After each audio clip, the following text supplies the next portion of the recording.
యేసుక్రీస్తు నామమున మరలా ఈ నిన్నటి వరకు కార్యక్రమంలో కలుసుకోవడం ఎంతో సంతోషం. ప్రపంచమంతటా ఒక సంచలనం.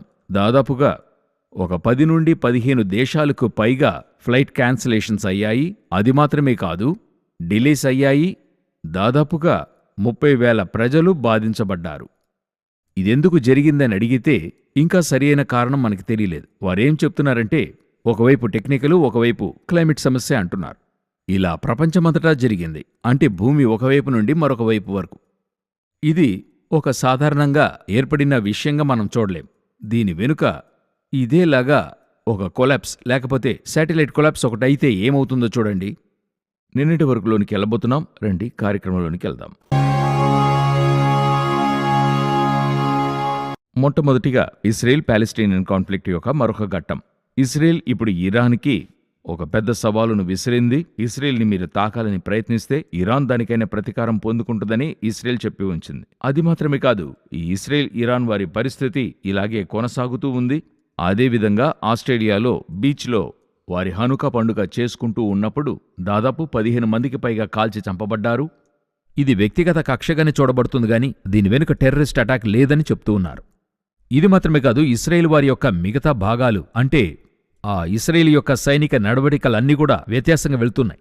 ఇందులో చూసినట్లయితే మధ్యస్థముగా ఈ వారంలో ఇండియా వైఖరి మారింది. అదేంటంటే ఒకవైపు ఇస్రాయేల్ వారి నమ్మకమైన స్నేహితునిగా ఇండియాని వారు చూస్తున్నారు. తమ యొక్క డిఫెన్స్ ఫోర్స్, ఆ మిలిటరీ సంబంధిత కార్యాలు ఇక్కడ వారు పంచుకుంటున్నారు. ఇంకొక వైపు చూస్తే చరిత్రాత్మకమైన ఒప్పందము రష్యా చేసి ఉంది. అంటే రష్యాకి ఏదైనా మిలిటరీ సహాయం కావాలంటే నౌకల అవసరమైతే ఇండియా సహాయపడుతుంది. అదేలాగా ఇండియాకు అవసరమైతే రష్యా వస్తుంది. ఇలా ఒప్పందం. ఇటువంటి ఒక ఒప్పందము 1970లో ఉండింది. ప్రధాని ఇందిరాగాంధీ ఉన్నప్పుడు ఉండింది. ఆ తర్వాత అది 1990లో నూతనీకరించబడింది. ఇప్పుడు తిరిగి అటువంటి ఒప్పందం. ఇలా చూస్తే అనేక సంవత్సరాలు ఇండియా రష్యా అనుబంధం వెళుతూ ఉంది. ఇటువైపు ఇస్రాయేలు వచ్చింది. మన మటుకైతే ఇస్రాయేల్ రష్యా మధ్య యుద్ధం ఉండాలి. ఇండియా ఎటువైపు ఉండబోతుందో తర్వాతే తెలుస్తుంది. ఇది ఒకవైపు జరుగుతూ ఉంది. మనం మరొక విషయాన్ని చూడబోతున్నాం. ఇప్పుడు ప్రపంచమంతటా చైనాలోనూ సరి, తర్వాత జపాన్లోనూ సరి భూకంపాలు 6 పాయింట్కి పైగా వెళుతూ ఉన్నాయి. ఇప్పుడు పెద్ద రీతిలో ఒక వార్నింగ్ ఇచ్చి ఉన్నారు. అది ఏంటంటే 8 పాయింట్లకు పైగా లేక రిక్టర్ స్థాయిలో 8 పాయింట్లకి పైగా ఒక భూకంపం జపాన్లో వస్తుందని చెప్తూ ఉన్నారు. ఇది ఫుకుషిమాలో ముందుగా జరిగింది. అలా ఏర్పడి ఈ అటామిక్ అంతా దెబ్బతినింది. ఆ విధంగానే అలాంటిది మరొకటి జరగబోతుంది అని చెప్తున్నారు. అయితే ఈసారి వారిచ్చినటువంటి హెచ్చరిక ప్రపంచమంతటా అందర్నీ కూడా భయపెడుతుంది. ఏంటంటే 100 అడుగులకు పైగా సునామీ రాబోతుంది అని చెప్తూ ఉన్నారు. ఇది ఈ భూకంప శాస్త్రజ్ఞులందరూ కూడా ఒప్పుకుంటున్నారు. ఎందుకంటే అది అతి ముఖ్యమైన ఈ ప్లేట్స్ అని చేరే స్థలంలో ఉంది. అందువల్ల ఖచ్చితంగా భూకంపం వస్తుందని చెప్తున్నారు. యేసుక్రీస్తు చెప్పిన అతి ముఖ్యమైన సూచనల్లో భూకంపం కూడా ఒకటి. ఇప్పుడు మీరు బాగా గమనించండి. ఏ శతాబ్దంలోనూ లేని స్థాయికి, ఇంకా చెప్పాలంటే 2000కు ముందు లేనంతగా ఇప్పుడు భూకంపాలు అధికంగా జరుగుతున్నాయి. డైలీ జరుగుతుంది, అధిక స్థాయిలో జరుగుతుంది. మినిమమే 6 పాయింట్ పైన జరుగుతుంది చూడండి. ఇప్పుడు 8 పాయింట్కి పైగా రాబోతుందని చెప్తున్నారు. 100 ఫీట్కి సునామీ వస్తుందంటున్నారు. సో ఇవన్నీ అతి ముఖ్యమైన సూచనలుగా చూడబడుతూ ఉన్నాయి. తర్వాత మరొక కార్యాన్ని చూడబోతున్నాం. ఇప్పుడు సమీపంలో H3N2 అనే వైరస్ ప్రపంచమంతటా భయపెడుతూ ఉంది. కరాచీలో మాత్రమే ఒక రోజుకి 50 మందికి పైగా హాస్పిటల్లో అడ్మిట్ అయ్యే స్థాయికి వెళ్తుంది. అది మాత్రమే కాదు, ఇంగ్లాండ్లో మాత్రం 8,000 మంది దీనితో బాధపడుతున్నారు. ప్రపంచమంతటా అమెరికాలో మాత్రమే దాదాపుగా 29 లక్షల మంది బాధింపబడ్డారని చెప్పబడుతుంది. ఈ వైరస్ ఒక అతి ముఖ్యమైన స్థాయిలో, అంటే కరోనా తర్వాత అధిక స్థాయిలో ప్రజలు బాధపడే ఒక వైరస్గా ఇది చూడబడుతుంది.